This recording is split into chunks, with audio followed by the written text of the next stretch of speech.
Namaskar. We were talking about higher virtues in the last lecture, and we talked about two of them, forgiveness and humility. The third higher virtue is Uttam Arjav, or what we call it straightforwardness. What is straightforwardness? The straightforwardness is a consistency in thoughts, words, and deeds. Means what you think, what you speak, and what you do, they are same. There is no difference between what you say and what you do, what you think and what you do. They are same. The reverse of that is that, what you say, you don't do. What you think, you don't do, That kind of thing. That is, you hide something, You say something and do something. That means you are hiding something, which is not apparent to the listener. So this is cunningness. So cunningness is that, this thing, which people cannot rely, because you say something and doing something else. So this kind of behavior brings disgrace to you, People will not believe in you. People will not trust in you. And it's a loss of personal prestige, Your prestige will go down if you indulge in this kind of activity. Straightforwardness in dealing evokes confidence and trust in others. So if you are a straightforward person, there is no difference between what you say and what you do. The people will have confidence in you. There's no, he's the right person. And what he says is right, what he says is true. And people will trust you. The people will not trust a cunning person, because he's not trustworthy then. So consistency in thoughts, words, and deeds is a virtue. This is a virtue, And the opposite of it, this is if you are inconsistent, it's a vice. So consistency is something, which will make a reputation for you, and inconsistency will bring you disrepute, and it is a vice, it is a sin, in fact, and you attract karma if you are doing that. A simple person is likely to be honest. So simple person means, he is not cunning, he is not hiding anything, He is pure by heart, he is pure by thought. So such a person is likely to be honest, then he will be honest. Now, there is no question of dishonesty, because, he thinks the same and does the same, there is no difference between that. And therefore he is doing whatever he is saying, so there is no reason to disbelieve him. So, means, the person is honest. He is honest to himself and honest to others. There are two different things, Whether you are honest to yourself, that is very important. One must be honest to himself or herself, Means, you are not deceiving yourself. Many times people do, they think something and do something, which goes against their own interest, the true interest, So a person, a simple person will be likely to be honest to himself and honest to others, that he is not deceiving others, he is not being dishonest to others. So simplicity is a virtue. A straightforward person shall have no quarrel with others, There's no reason now, because he is speaking truth. He is not hiding anything, so there is no reason for getting into quarrel or getting into argument or getting into disputes, And he will be friendly to everybody, So he will make friends of others. A, a person who is cunning, probably will not have many friends, because the people will not believe him, will not trust him, and will not like to be with him. So straightforwardness is considered to be a noble virtue. The next one is Uttam Soch, or purity. Purity here means purity of mind. Your mind is pure and therefore your thoughts are pure. So purity of mind is a virtue. Now how the minds become impure, let us consider that first, and then we can argue that how your minds become pure. So a common person busy in acquisition of wealth. That's a common feature of most of the people, They want to have wealth, they want to accumulate wealth, and therefore they must have a good earning. By fair or unfair means, that distinction goes away when your entire motto becomes that, look, I must have wealth, Then probably you forget the distinction between fair and unfair means, and somehow you must get wealth. So this is tendency of many people. They want to acquire wealth. And in this pursuit, he may engage in passionate activities and impure thoughts. Normally, an honest person is a person who is a straightforward one and who is humble will not be able to collect wealth. This is the fact of life, A simple person will not have much of wealth, Of course, he earns his salary, but salary normally now in India, are not enough to accumulate wealth, Normally, salaried people are not wealthy people. Business people are wealthy people. Those who are running industry, industrialists are wealthy people.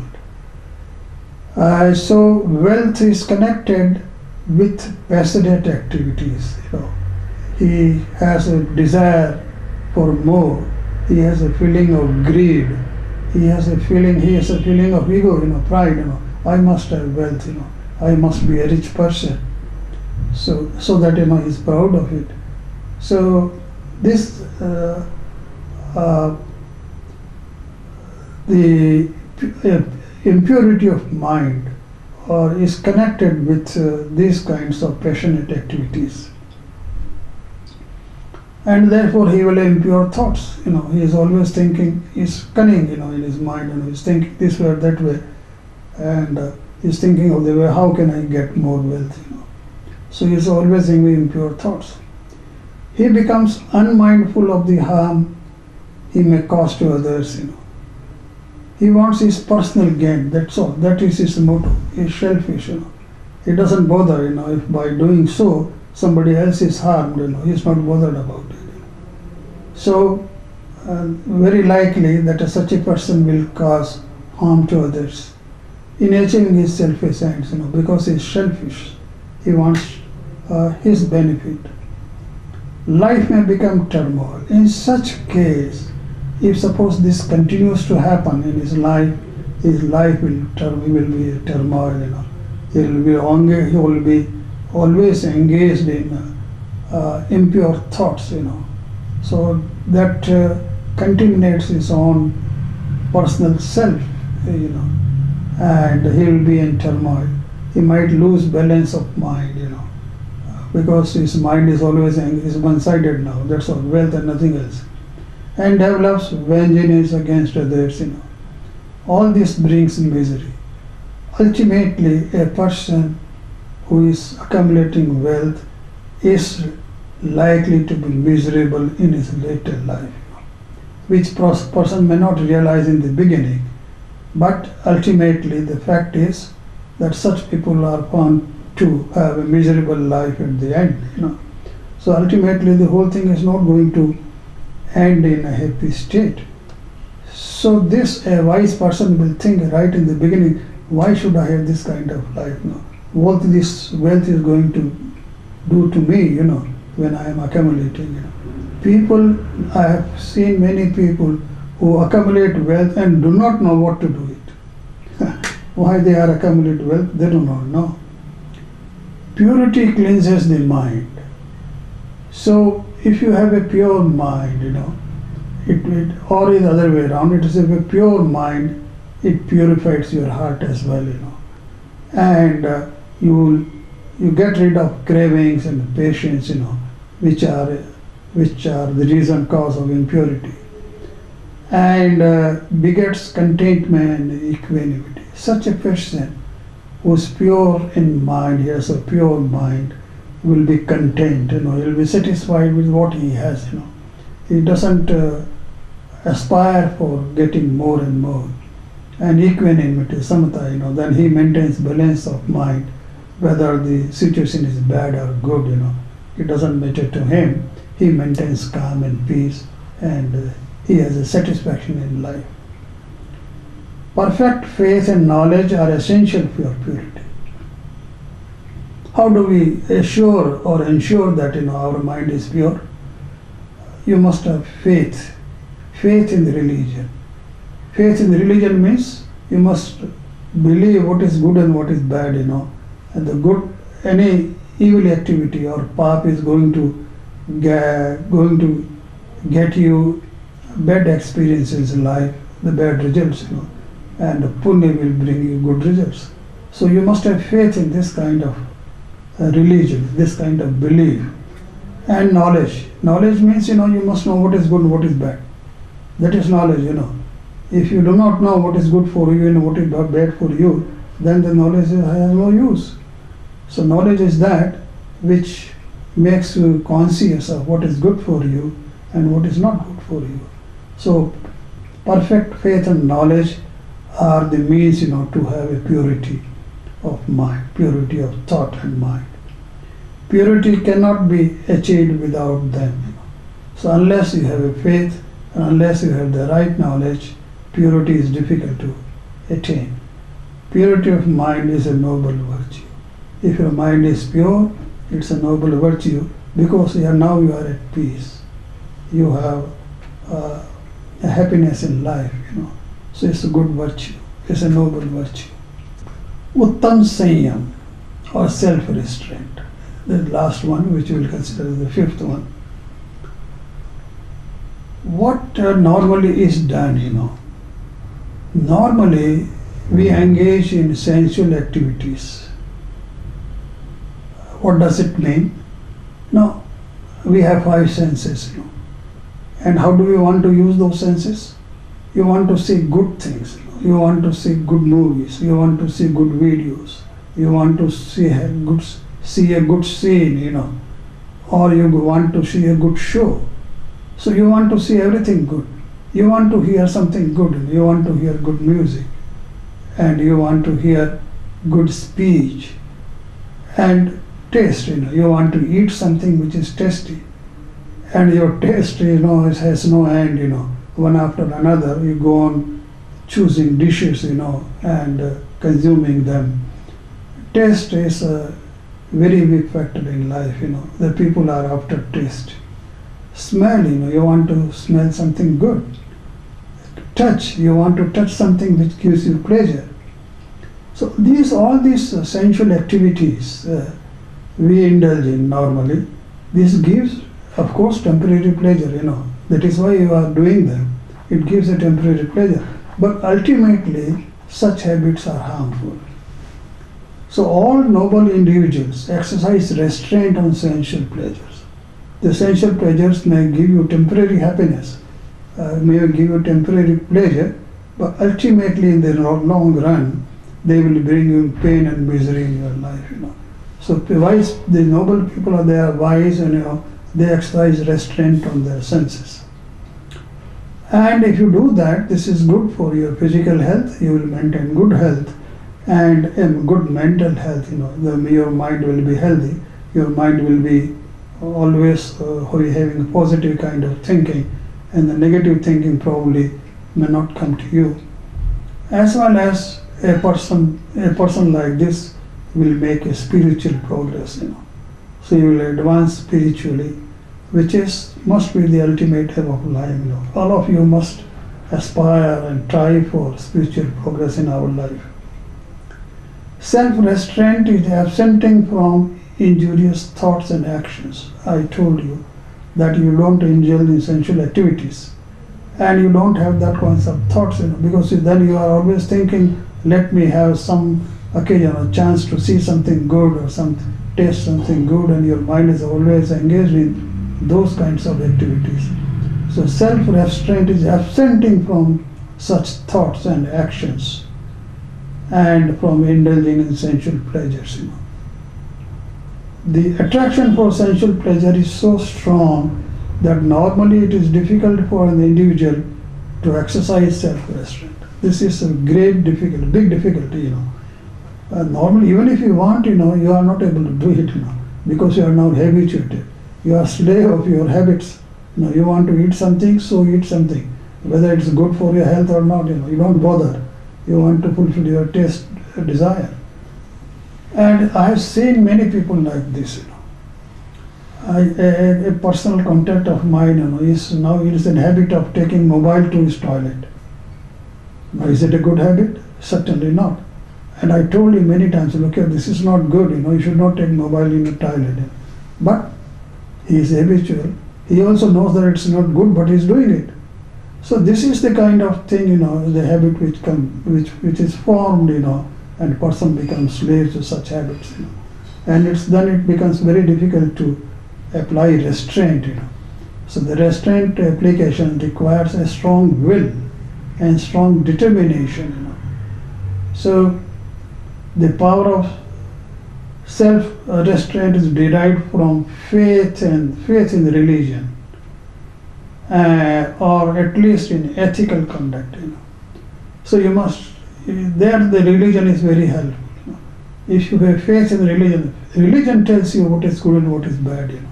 So follow the religion. If you have a faith in religion, and then the religion tells you that don't do this, don't do that, and you must obey that. You must believe in the religion. So a religious person is likely to apply self-restraint on him or her. So the religion helps you. Please follow some religion, whatever religion you like. You must follow that in life. And ethical conducts. So try to be ethical. Try to be moral in your behavior. And how do you do it? How do you gain it? So best thing is to keep company of those people who have these noble virtues, who are moral in conduct. So keep company of good people. Keep company of noble people. Keep company of moral people. So this then will encourage you also to have those kinds of habits.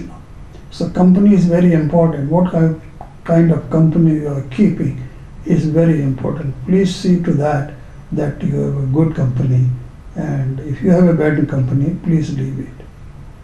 Today we find laxity in thoughts and actions in this society. This is unfortunate. We say that we are a free society, we are forward people. What does it mean? It means only that you engage in sensual pleasure. This is regarded as what is a forwardness, or this is regarded as advancement. This is very unfortunate, a wrong kind of thinking.